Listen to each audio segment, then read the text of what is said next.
Needle sterilizer. Hey, I'm right. Guess I should have read that first. Okay, cool. Something different. It's not something you see. Not military, I don't believe. But you know what? The military probably used stuff like this.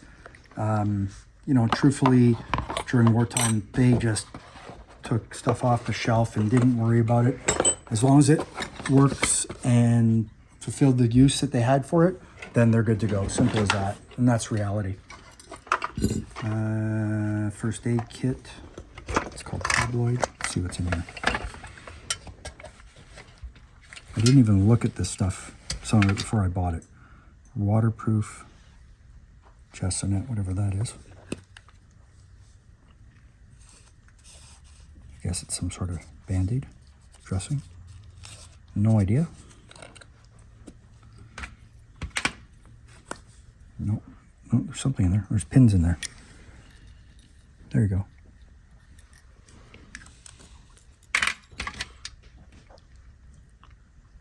Surgical regenerated cellulose.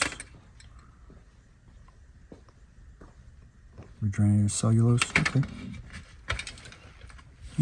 Drugs in my pocket. I'm gonna put some monks on. All right, boric acid, lead, something. Does that say chloroform? Cool. No, chlorate of potash. Okay, there's no chloroform in here, so we're good. I'm gonna take that out. What's this? Ammonia.